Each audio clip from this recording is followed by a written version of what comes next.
Gracias. Buenos días, hermanos. Os invito directamente, por favor, que abrí las Biblias en el Evangelio según San Marcos, en el capítulo 1.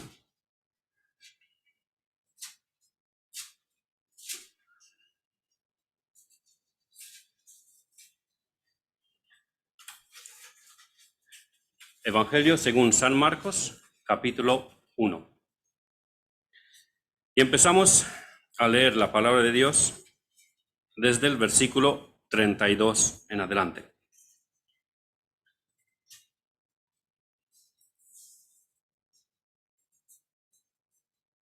Esperaré 2 segundos más para que lo podáis tener todos y leeré yo el texto. Evangelio según San Marcos, capítulo 1, versículo 32 en adelante. Cuando llegó la noche, luego que el sol se puso, le trajeron todos los que tenían enfermedades y a los endemoniados, y toda la ciudad se agolpó a la puerta.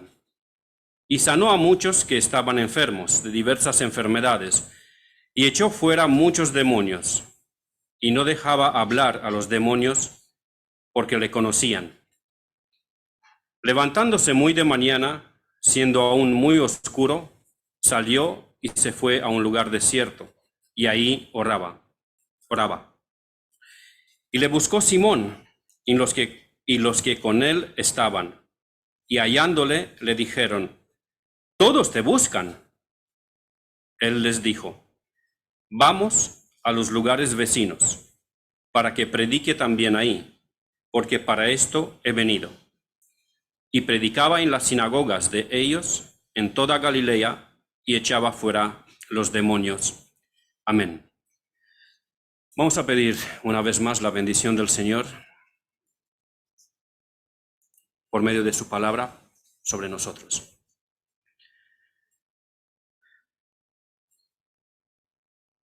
Señor y Padre, solo quiero pedirte ahora que tú te glorifiques en esta tu iglesia, en medio de estos tus hijos, que pases por alto las debilidades, las torpezas, la poca preparación del predicador, y que tú, oh Padre, te glorifiques por medio de tu palabra en cada uno de nosotros, y que cumplas tu propósito en cada uno de nosotros, oh Padre. Acuérdate de tu Hijo amado en la cruz. Acuérdate de su vida perfecta en la tierra. Acuérdate de su resurrección y bendice tu pueblo. Porque en el nombre de tu Hijo amado te lo pedimos. Amén. Como voy a tener muchas citas bíblicas, con la ayuda de mi esposa he intentado preparar unas diapositivas para que los podamos leer todos. Espero que voy a conseguir manejar bien el mando y que no lo voy a marear. No lo había hecho hasta ahora. No es que sea algo tan complicado, pero simplemente por falta de práctica, pues puede ser que sea yo algo torpe. Pero bueno, ahí estamos. A modo de introducción de esa predicación, vamos a hacer un breve resumen, y ya sabéis, en mi caso, lo que significa breve, unos 20 minutos, 25 minutos. Ya os acordáis de la cita esa del famoso predicador rumano, Richard Wurmbrand, que decía que sus predicaciones son muy cortas, 5 minutos, 10 minutos, pero las introducciones son de 30, 40 minutos, y pues así llega a 1 hora. Así que bueno, pues voy a hacer un breve resumen de lo ocurrido hasta ahora en el Evangelio de Jesucristo según Marcos. El título del mensaje es He venido para predicar, que es la afirmación del Señor Jesús en el versículo 38. Para esto he venido para predicar. Pero bueno, vamos a ver el resumen. Marcos inicia su evangelio, el libro, con la presentación de Juan el Bautista, el precursor del Mesías. Juan el Bautista, como buen siervo de Dios, rehúsa la fama y el protagonismo para sí mismo y dirige todas las miradas hacia Jesús.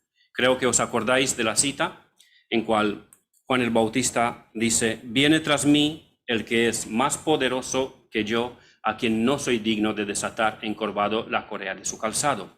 Yo, a la verdad, os he bautizado con agua, pero él os bautizará con Espíritu Santo.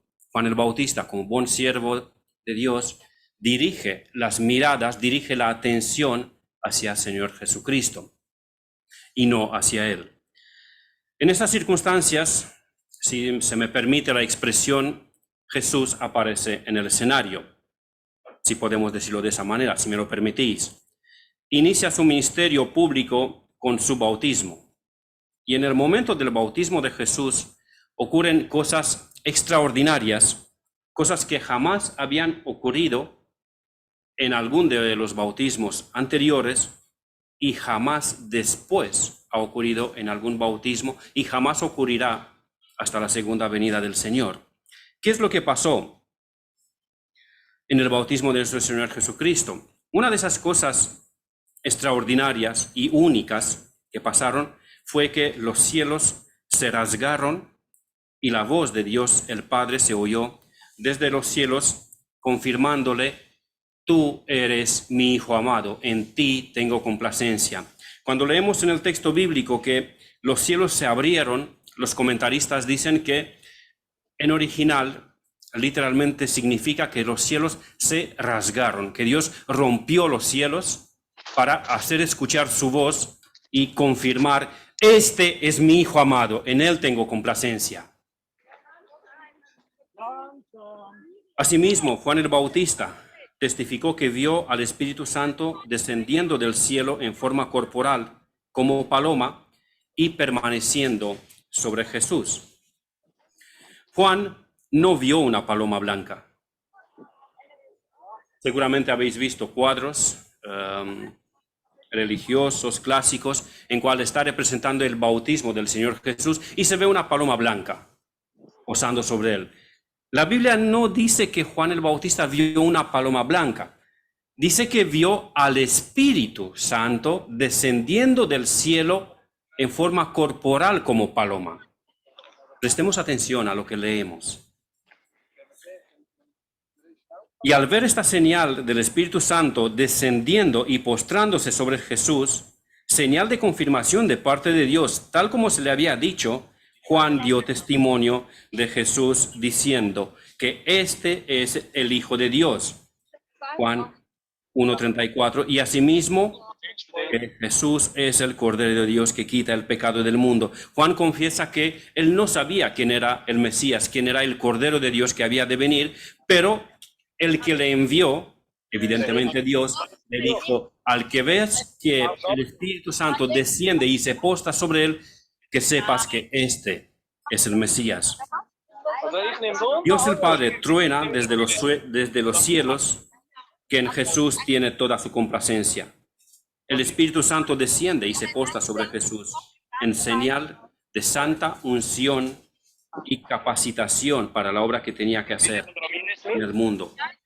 Por esa manifestación extraordinaria de la Santa Trinidad en el bautismo de Jesús, decimos que ese bautismo fue único, ni antes ni después habrá un bautismo semejante.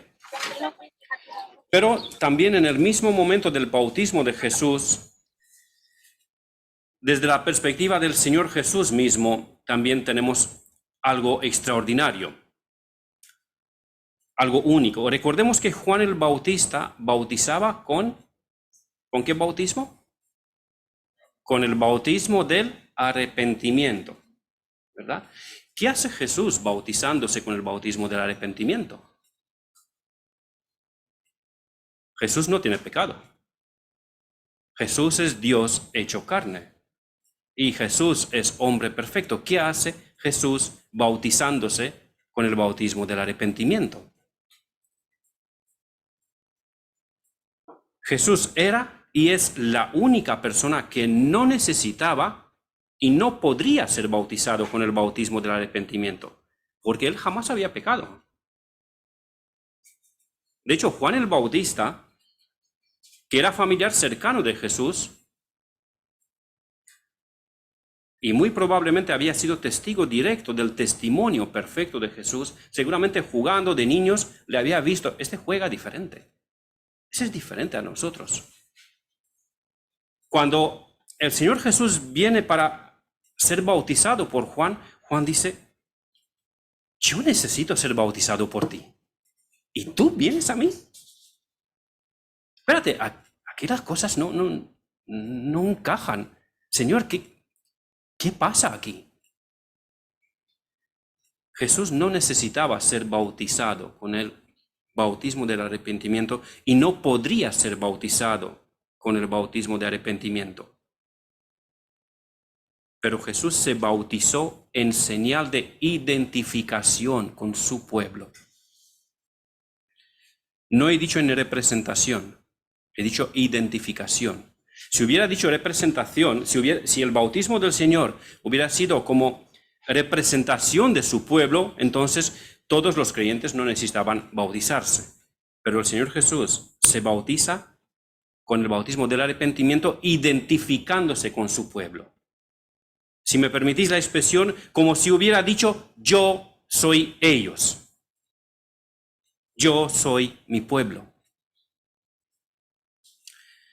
También el bautismo de Jesús fue único en la historia porque fue único en su magnitud. Lo que estoy diciendo sobre la magnitud del bautismo de Jesús es con respecto a su consagración. Se suele decir que el bautismo es un simple símbolo. Yo personalmente no estoy de acuerdo con eso.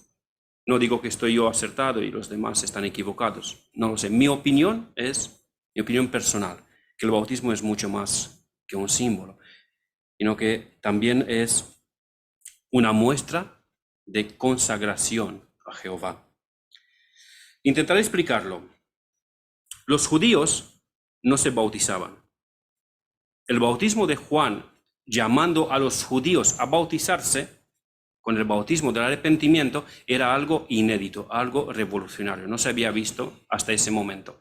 Quienes se bautizaban eran los prosélitos, naciones gentiles que abrazaban la religión judía como señal de que dejan las religiones falsas, que dejan de seguir a los ídolos y quieren seguir a Jehová, se bautizaban en señal de que abrazaban la religión judía. Pero los judíos no se bautizaban,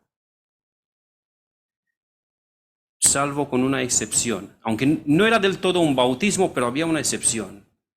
Cuando el sumo sacerdote entraba en función, había lugar un ritual de lavamiento, de purificación bastante parecido al bautismo. Y con ese ritual de purificación, de lavamiento, se daba a entender, se daba testimonio de que esa persona, desde ahora en adelante, era consagrada por entero a Jehová. Por supuesto que todos los sumos sacerdotes, antes del Señor Jesucristo, no hubo una consagración perfecta, auténtica, 100%. Pero la del Señor Jesucristo, sí. Por eso digo que por la magnitud de la señal de la consagración a Jehová, el bautismo del Señor Jesucristo es único. Nunca hubo un bautismo en señal de consagración a tal magnitud como la del Señor Jesucristo, y nunca lo habrá jamás. Después del bautismo de Jesús tiene lugar la tentación de Jesús.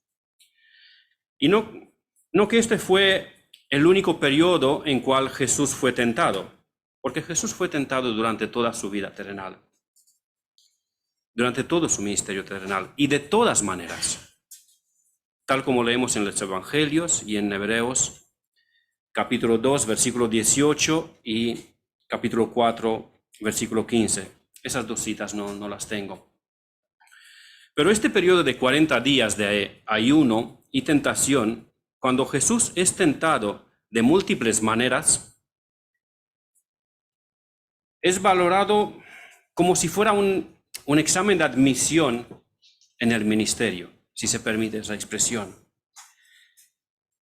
De esta manera, Cristo, como segundo Adán, como segundo representante del hombre, vive una vida perfecta, de perfecta obediencia a Dios, cumpliendo todos los mandamientos de Dios en todos los momentos de su vida, sin ninguna excepción.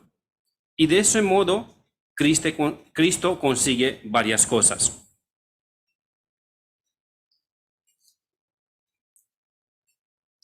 Seguramente pensáis, bueno, una de las cosas que Cristo consigue es que, dado que Él vivió una vida de perfecta obediencia, pues ahora por fe se me considera a mí como obediencia perfecta, como justicia. Eso no es lo primero. Cristo vivió una vida perfecta en primer lugar para glorificar al Padre, para glorificar a Dios. El efecto que lo tiene en nuestras vidas está en segundo lugar. En primer lugar, Cristo consigue glorificar a Dios por medio de su obediencia. En segundo lugar, obtener una justicia sustitutoria para todos aquellos que habían de creer en Él. Y en tercer lugar, demuestra que lo que se le exigió a Adán en el paraíso era realizable. La obediencia perfecta que Dios le exigió a Adán no era lo imposible. Y Cristo lo demuestra que no era imposible, porque Él obedeció perfectamente y en condiciones mucho peores que las de Adán. Adán estaba en un jardín rodeado de alimento abundante, jugoso, en unas condiciones perfectas. Cristo está en días de ayuno, en desierto, rodeado de fieras y tentado de todas las maneras, y Cristo obedece perfectamente y demuestra, era posible. Adán es culpable, no es una víctima.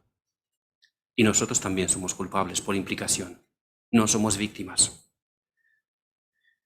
Después de vencer la tentación, Cristo empieza a predicar el Evangelio en los pueblos y aldeas de Galilea, hasta que llega a Capernaum. Ahí se detiene por un tiempo, quizá unas semanas o quizá algo más, pero en cada día de reposo enseñaba en la sinagoga. La sinagoga era algo bastante parecido a lo que nosotros tenemos hoy en día, una iglesia local. Y Cristo se reunía en cada día de reposo en la sinagoga con esa iglesia local de aquellos tiempos y enseñaba, predicaba. También hacía muchos señales, hizo varios milagros en confirmación a la predicación que él traía, a la predicación del Evangelio. Igual que en los tiempos de Moisés, en los tiempos de los profetas, cuando había una revelación mayor de parte de Dios, esa revelación estaba confirmada por medio de señales, milagros y prodigios. Los milagros, los prodigios, los señales, no eran el fin en sí mismos. Eran el medio por cual Dios había decidido testificar, confirmar que la revelación, la enseñanza que se traía era auténtica, era de Dios. Ahora Jesús, que es la palabra de Dios encarnada, trae una nueva y abundante revelación, mucho más que en los tiempos de los profetas. Así que hay mucha más abundancia de señales, prodigios y milagros.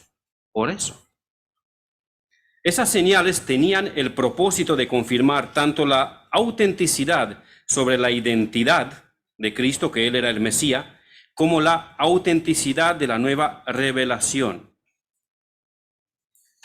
Pero, hermano Constantín, ¿eso es de verdad cierto? ¿Lo dice la Biblia o lo dices tú? Leemos algunos versículos que sí nos habla de eso. Perdón, creo que he saltado más.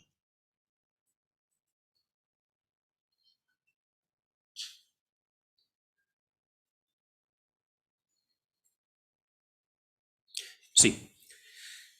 Y ellos, habla de los discípulos, saliendo, predicaron en todas partes, ayudándoles el Señor y confirmando la palabra con las señales que la seguían.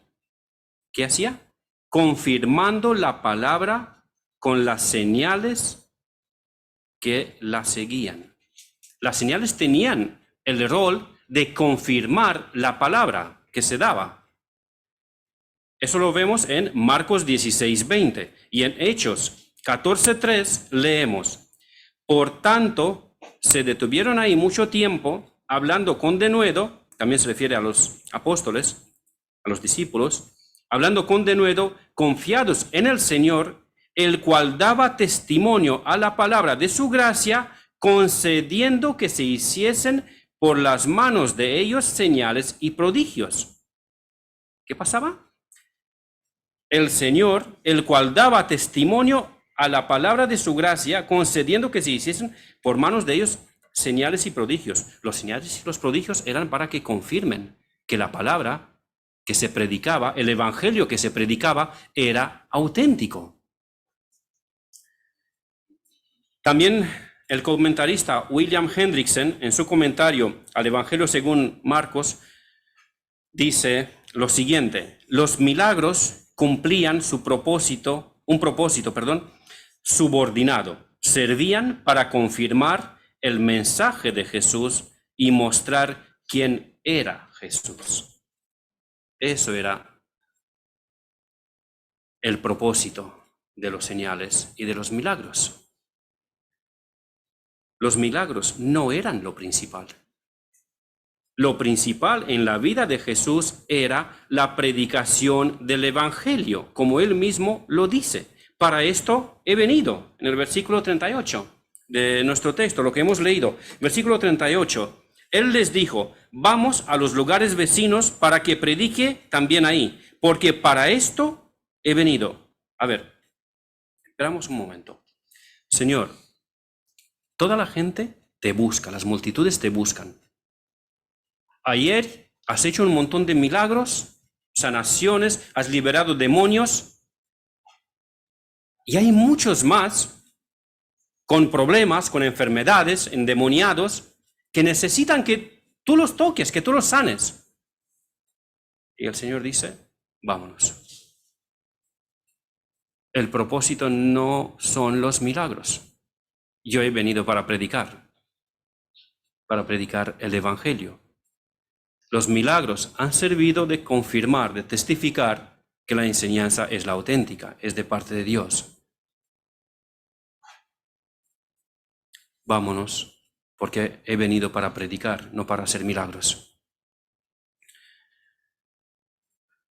Pero a ver, hermano Constantín, la vez anterior que predicaste del Evangelio según Marcos, has insistido que el motivo con cual Jesús vino era otro, porque has leído del Marcos 10, capítulo 10, versículo 45, donde dice que el Hijo del Hombre no vino para ser servido, sino para servir y para dar su vida en rescate por muchos. Y ahora dices, citando el versículo 38 del primer capítulo, que vino para predicar. ¿En qué quedamos?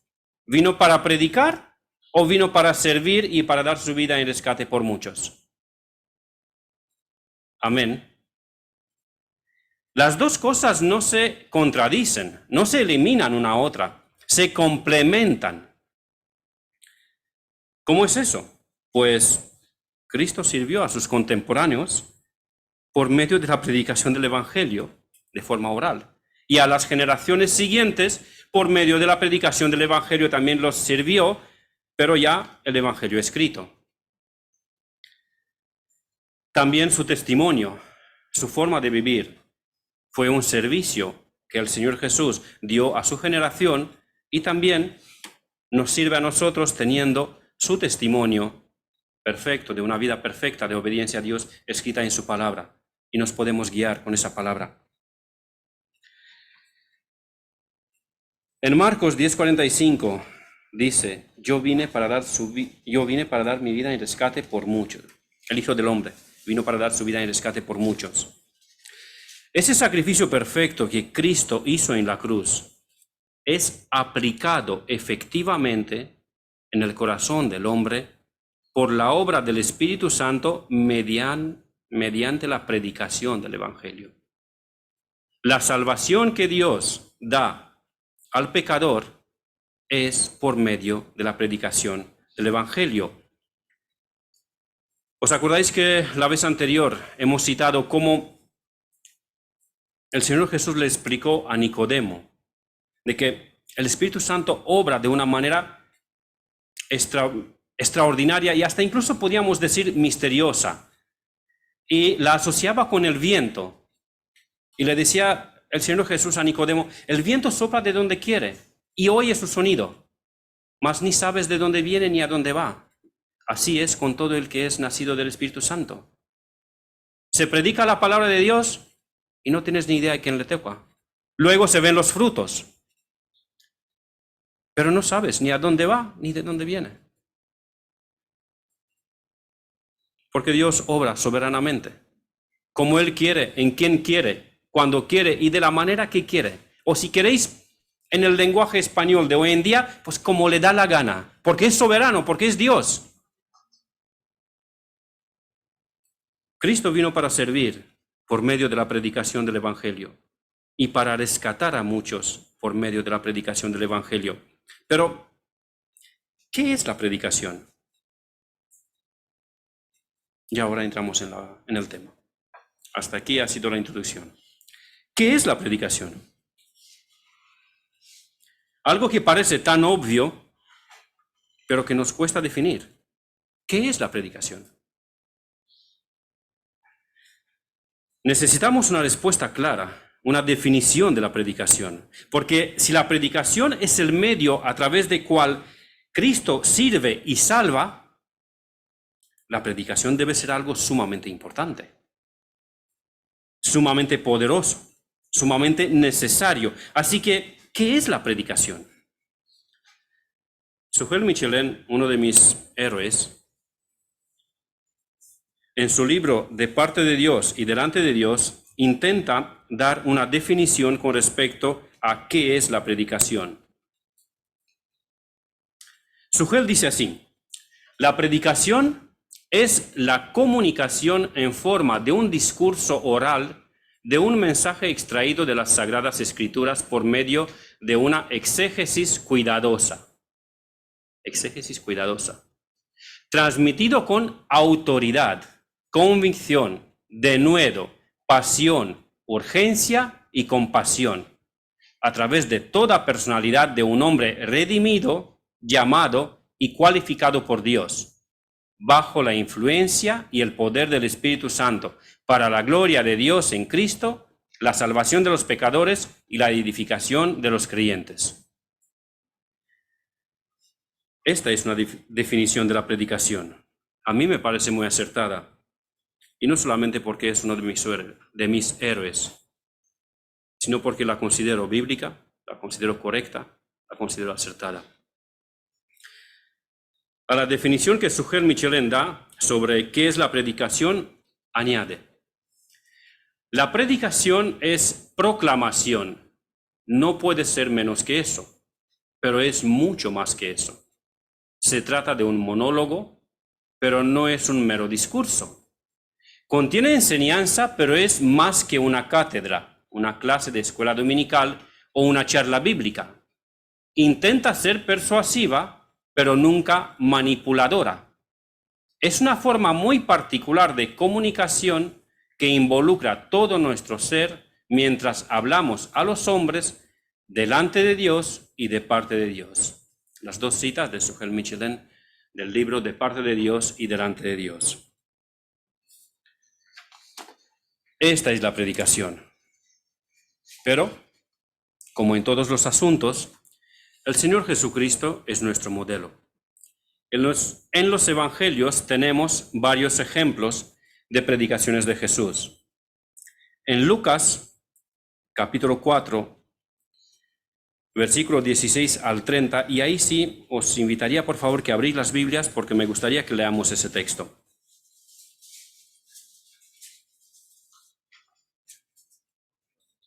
Lucas capítulo 4, versículo 16 al 30.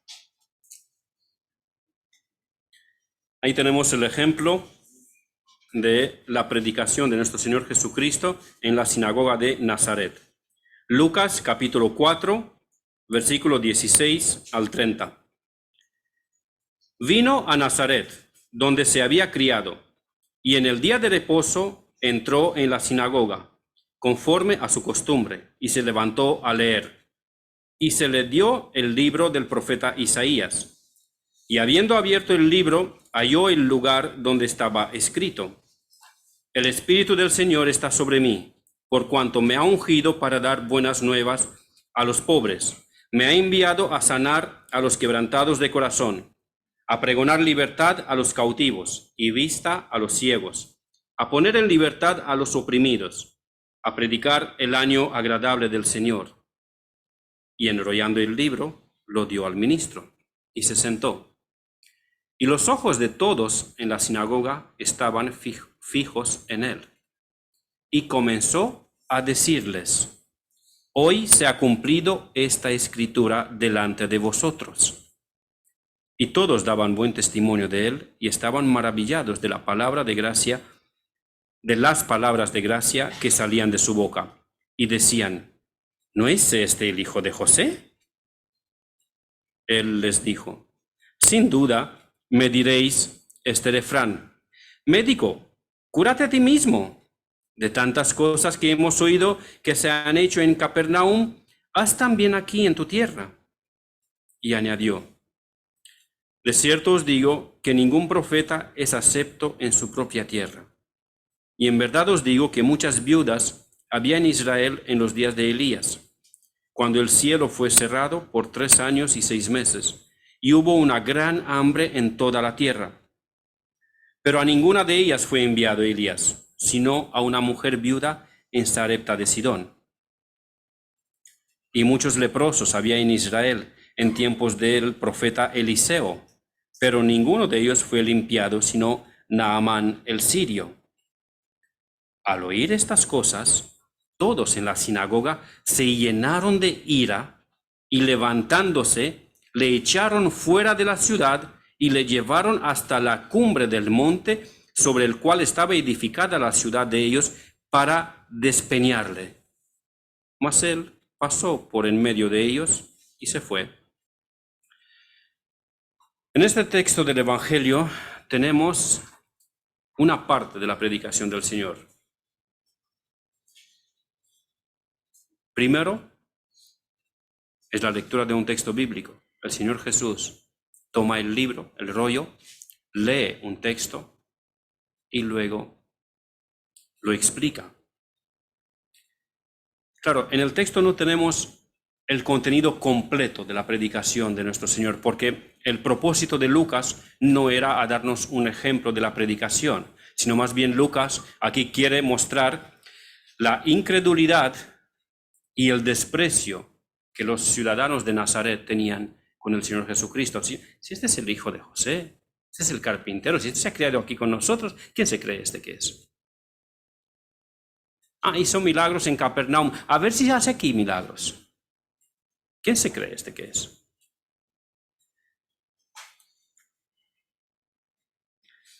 En ese texto tenemos más bien solamente cómo el Señor inicia la predicación y cómo termina, o mejor dicho, cómo no termina la predicación, porque no le dejan terminar. Lo sacan a fuerza de la sinagoga y de la ciudad, queriendo matarlo.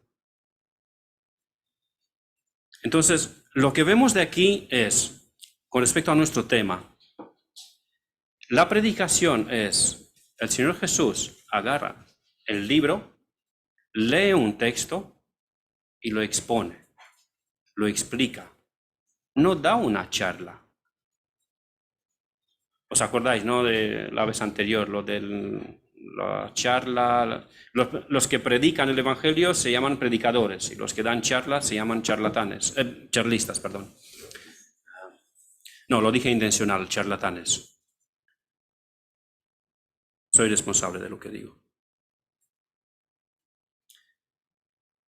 Quizá algunos de vosotros está ahora recordando que Jesús le predicó el Evangelio a Nicodemo o a la mujer samaritana, a las multitudes en el Sermón del Monte en otras muchas ocasiones. Y en esas ocasiones el Señor Jesús no tomó un libro de la ley, de los profetas o de los salmos y siguió ese protocolo, si se puede decir de esa manera.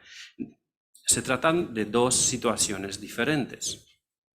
En las otras situaciones se trata de que el Señor Jesús dio testimonio, predicó el Evangelio en circunstancias naturales, normales de día a día. Pero en este caso, en Nazaret, se trata de la predicación en el culto público, que son dos cosas muy diferentes.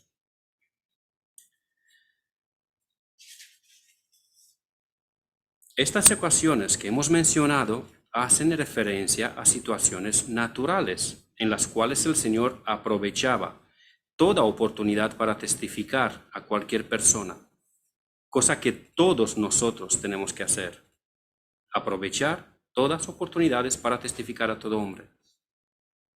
Pero en el caso de nuestro texto, de Lucas capítulo 4, hablamos de la predicación, en el caso de Lucas, en la sinagoga de Nazaret. Se trata de la predicación en el culto público de una congregación. En la calle o en el trabajo no es necesario seguir la formalidad que se sigue en el culto público. Seguramente que si estás en el trabajo y se inicia una conversación, el Señor no le vas a decir, espérate un momento, me tengo que ir a casa, darme una ducha, ponerme una ropa limpia, ponerme la camisa, la corbata, agarrar la Biblia, buscar un texto bíblico, estudiarlo y te lo voy a exponer. No, aprovechas la situación, igual que nos ha enseñado nuestro Maestro, el Señor Jesucristo, y le predicas el Evangelio en esas circunstancias. Pero en el culto público es algo diferente. En el culto público se debe seguir, si me permitís, un protocolo de reverencia, un protocolo de temor de Dios. La predicación es la proclamación de un texto bíblico expuesto, explicado y aplicado con seriedad, formalidad y temor de Dios. De esta manera hemos contestado a dos preguntas. No solamente qué es la predicación, sino que hemos contestado también a con qué actitud se debe predicar. La predicación es la proclamación de un texto bíblico expuesto, explicado y aplicado.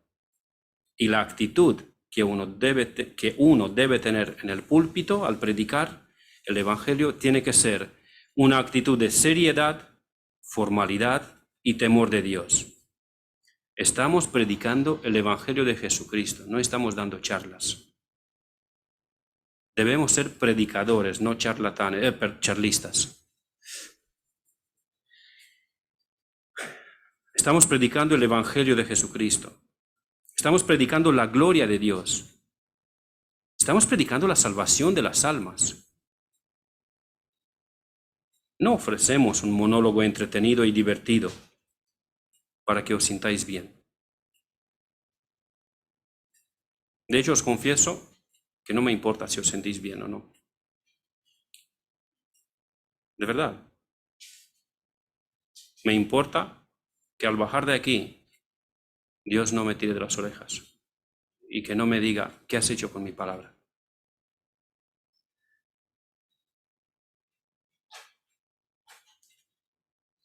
Nosotros debemos predicar el Evangelio, pero ¿por qué tenemos que hacerlo? Este es el último punto de este mensaje. Y en este punto me voy a referir a toda clase de predicación del Evangelio, en general, no solamente en el culto público, también en el trabajo, en la calle, en la familia, en la casa, en la escuela y en todo lugar. En primer lugar, tenemos que predicar el Evangelio porque Dios lo manda. En Mateo 28, del versículo 18 al 20, leemos así. Y Jesús se acercó y les habló diciendo, toda potestad me es dada en el cielo y en la tierra. Por tanto, id y haced discípulos a todas las naciones, bautizándolos en el nombre del Padre y del Hijo y del Espíritu Santo, enseñándoles que guarden todas las cosas que os he mandado. Y he aquí, yo estoy con vosotros todos los días, hasta el fin del mundo. Amén. La predicación del Evangelio es un deber del creyente. En el Antiguo Testamento tenemos la imagen de la atalaya en Ezequiel capítulo 33. Y ahí también os invito, por favor, que busquéis ese texto porque me gustaría que lo leamos juntos. Ezequiel capítulo 33, del versículo 8 en adelante. Ezequiel 33.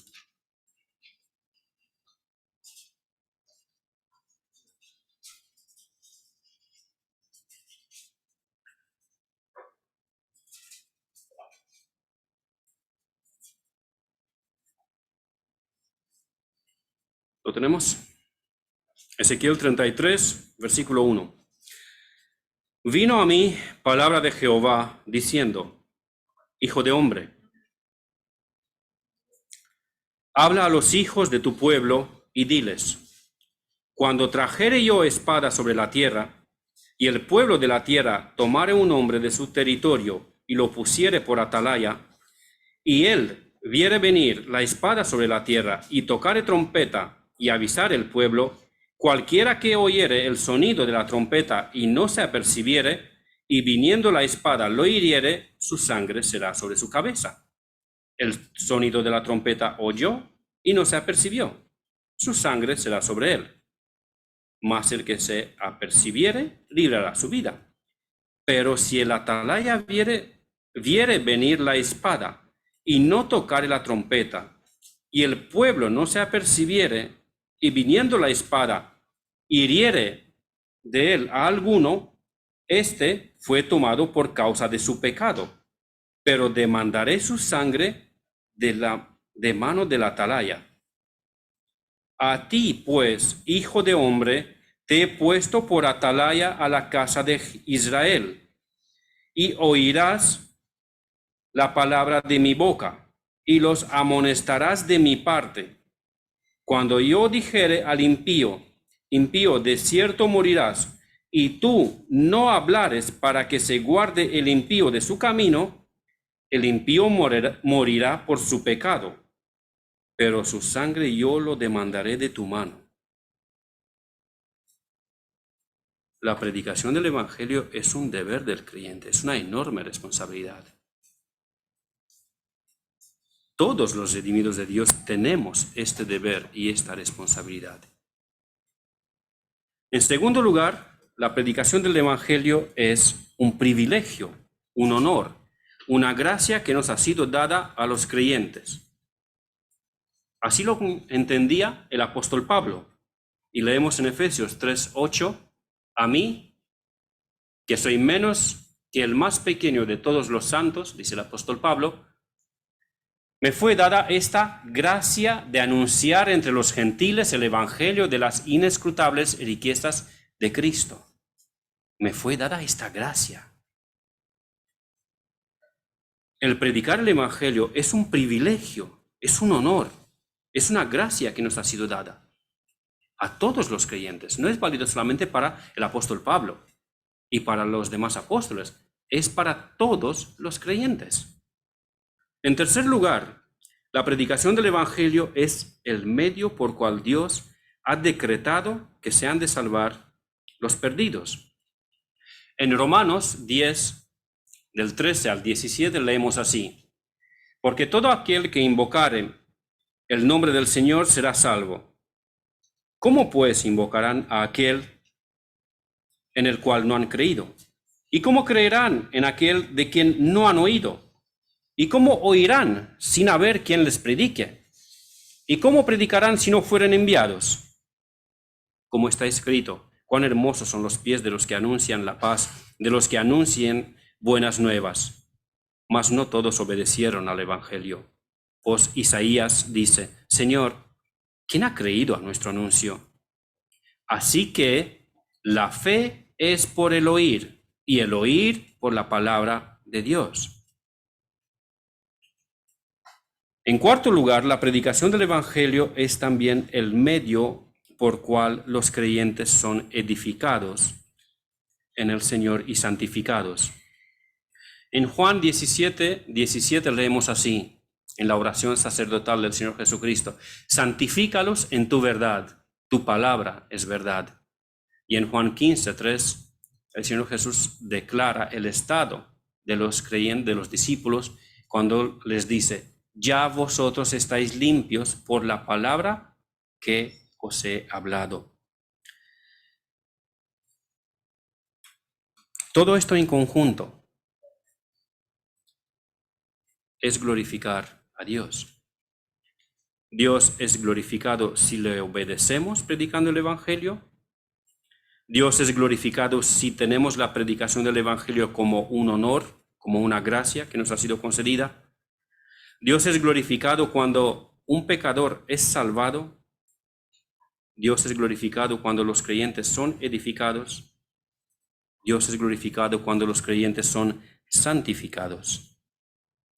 Como aplicación a este punto, me limitaré a animaros a predicar el Evangelio a toda persona, tal como se nos manda por el mismo Señor Jesucristo en Marcos 16:15.